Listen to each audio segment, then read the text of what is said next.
Hi everyone, welcome back to my channel Ajar concept classes. आज है कि इस वीडियो लेक्चर में हम माइनर कोफैक्टर और एडजॉइंट ऑफ मैट्रिक्स पढ़ेंगे, जो कि हमारा इस टॉपिक का सेकंड लास्ट चैप्टर है।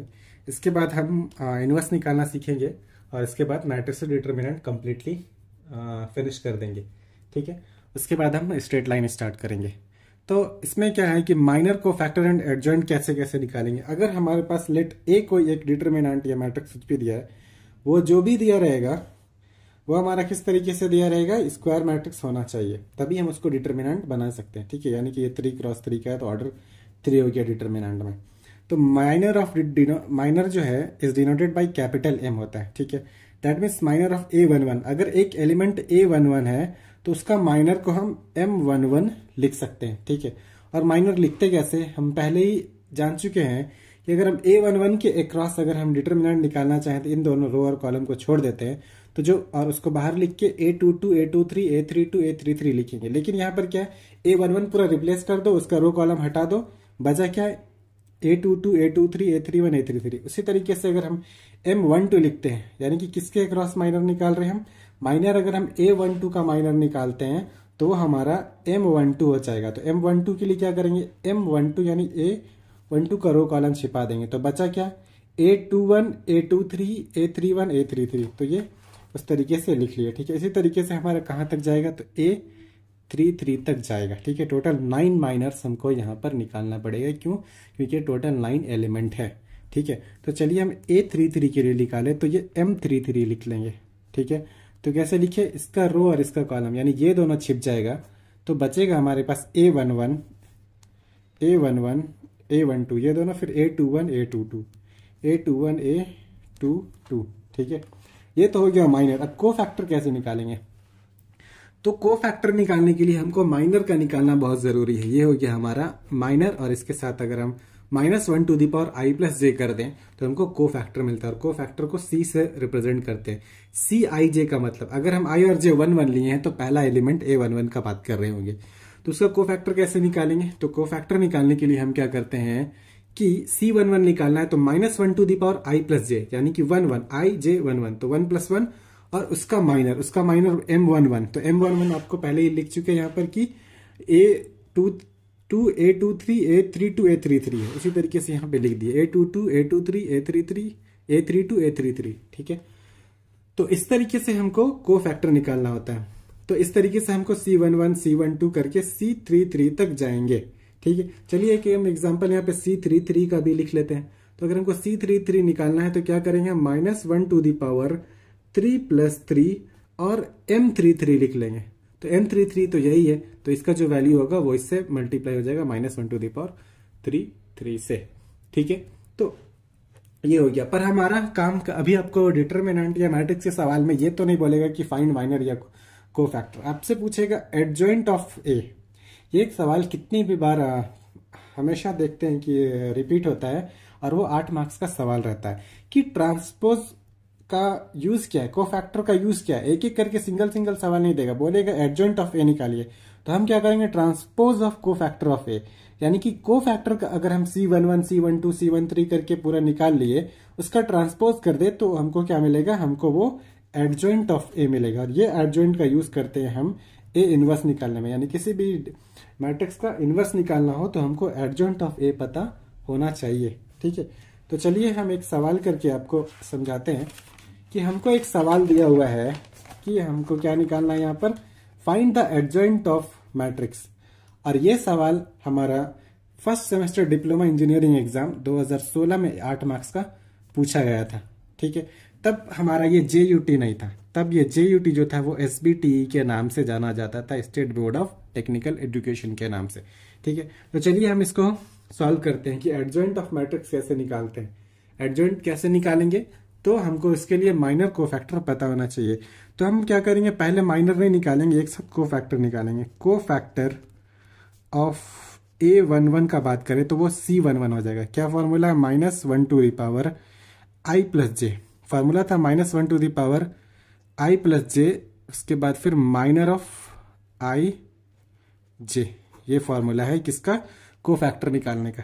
तो -1 टू द पावर 1 1 है तो i प्लस जे दोनों 1 1 हो गया, और इसका हमको निकालना है को फैक्टर।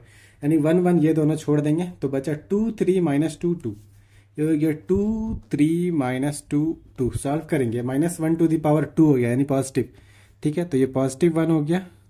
हम एक बार समझा रहे हैं, बाकी तो ये सिर्फ साइन के लिए ही होता है। -1 का पावर अगर इवन है तो पॉजिटिव, ऑड है तो नेगेटिव। ठीक है, उसके बाद इसको अगर हम सॉल्व करते हैं तो 2 इंटू 2 4, -3 इंटू 2 -6 हो रहा है, और ये माइनस पहले से तो +6, 6 इंटू 4 10 इंटू +1 ये 10 हो गया। ठीक है, इसी तरीके से हमको कितनी बार निकालना है, C11 से लेकर के C33 तक। तो फिर कोफैक्टर ऑफ C11 लिख लिया, अब C12 निकालते हैं। तो 1 2 के लिए क्या करेंगे, ये 1 2 है, ये दोनों को छोड़ देंगे तो -1 टू द पावर 1 + 2 हो जाएगा, और ये 2 3 3 2 2 3 3 2। सॉल्व करते हैं तो ये -1 रह गया क्योंकि पावर ऑड हो गया, 2 + 1 3, ये 2 इंटू 2 4, -3 इंटू 3 9, तो 4 - 9 -5 इंटू -1 +5 हो गया। ठीक है, इसी तरीके से हम क्या करेंगे, C13 निकालेंगे। तो C13 तो -1 टू द पावर 1 + 3, अभी 1 3 के लिए ये दोनों छोड़ देंगे तो 2 2 -3 -2 2 2 -3 -2। सॉल्व करेंगे बाद में, पहले एक बार पूरा लिख लेते हैं। उसी तरीके से हम C13 के बाद क्या करेंगे, 2 1 C22 C23 C31 C32 और C33 पूरा निकालना है हमको। ठीक है, तो हम एक एक करके सॉल्व करते हैं। तो ये -1 टू दी पावर कितना हो जाएगा, 2 1 है तो 2 + 1, इसके लिए -1 टू दी पावर 2 + 2, इसके लिए -1 टू दी पावर 2 + 3, इसके लिए -1 टू दी पावर 3 + 1, इसके लिए -1 टू दी पावर 3 + 2, इसके लिए -1 टू दी पावर 3 + 3। ठीक है, अब हम इसका माइनर लिखते हैं। तो 2 1 अगर हम बात करें तो 2 1 कौन है, ये वाला है, तो ये दोनों छोड़ देंगे इस तरीके से। तो -3 3 -2 2, -3 3 -2 2, फिर C22 मतलब ये बीच वाला एलिमेंट, ये दोनों छोड़ देंगे तो 2 3 3 2, ये हो जाएगा आपका 2 3 3 2। फिर 2 3 का मतलब ये है, तो ये छोड़ देंगे तो 2 - 3 3 -2, जो ये आपका 2 - 3 3 -2, -1 टू दी पावर 3 + 1 यानी कि 3 1 निकाल रहे हैं। तो 3 1 कौन है, लास्ट का पहला एलिमेंट, तो ये वाला और ये वाला छोड़ देंगे तो -3 3 2 3, ये हो गया -3 3 2 3, अभी 3 2 ये वाला है, तो ये दोनों फिर से छोड़ दिए तो 2 2 3 3, ये हो गया आपका 2 2 3 3। फिर C33 निकालना है हमको। 33 निकालने के लिए क्या करेंगे, तो लास्ट का छोड़ देंगे रो कॉलम, तो 2 - 3 2 2, ये हो गया आपका 2 - 3 2 2। ठीक है, अब हम एक एक करके सॉल्व करें। ये -1 टू द पावर 3 + 1 4 यानी कि ये पॉजिटिव वैल्यू देगा। उसके बाद 2 इंटू -2 -4, -3 इंटू -2 -6, ये +6 हो जाएगा, 6 में से 4 घटा दिए 2 हो गया। ठीक है, अब यहाँ पर 2 + 1 4 यानी कि ये भी पॉजिटिव वैल्यू देगा। -3 इंटू 2 -6, -3 इंटू 2 -6, लेकिन एक माइनस पहले से, प्लस ये 0 हो गया। यहाँ पर देखते हैं -1 का पावर 2 + 2 4 मतलब इवन मतलब पॉजिटिव। 2 इंटू 2 4, -3 इंटू सॉरी ये 2 + 1 3 था तो ये माइनस होगा, असल में -1 इंटू 0 भी 0 ही हो गया। 3 इंटू 3 9, 4 - 9 -5। ठीक है, अभी हम इसको देखिए 2 + 3 5, ऑड नंबर -1, फिर 2 इंटू -2 -4, 3 इंटू 3 9, लेकिन माइनस साइन है तो माइनस माइनस प्लस हो जाएगा, 9 - 4 5। ठीक है, अभी यहाँ देखते हैं 3 + 1 4 इवन नंबर पॉजिटिव, 3 इंटू -3 ये दोनों मिलकर के -9, फॉर्मूला का -2 इंटू 3 6, 9 इंटू 6 15 माइनस साइन के साथ।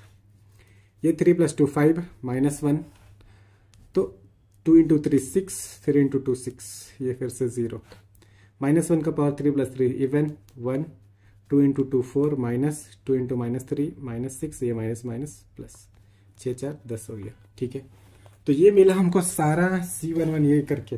अब हम क्या करेंगे कि सबको एक साथ लिखते हैं।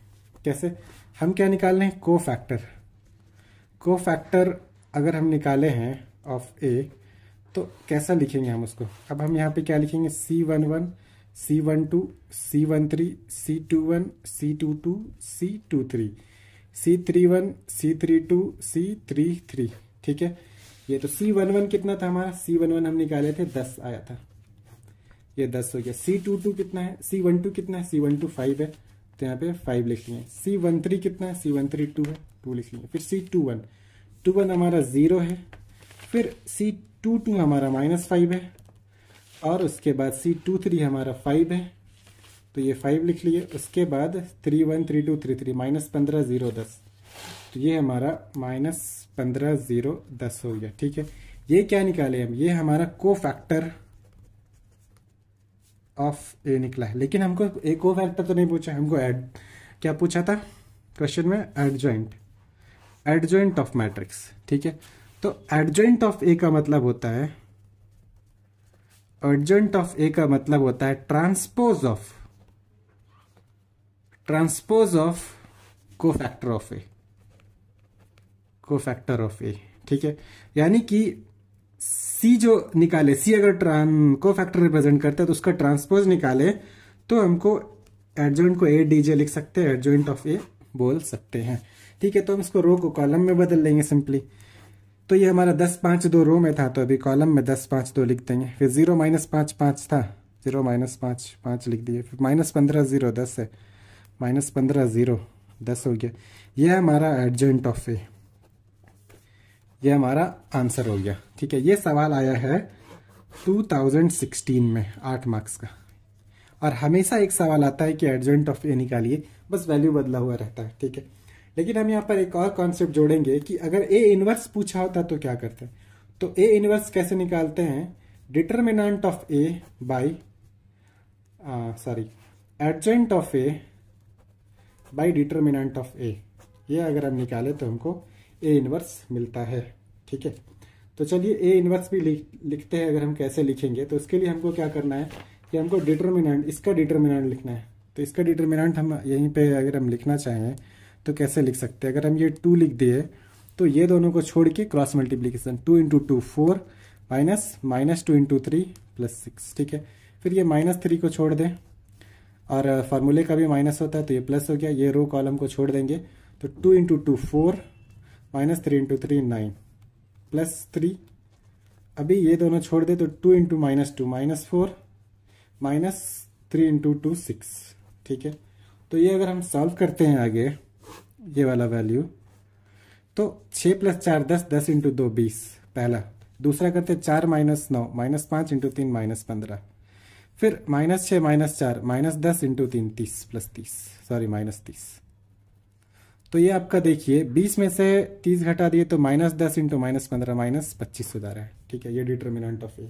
तो अगर आपसे ए इनवर्स भी पूछा होता तो क्या लिखते हैं, -1 कितना था 25।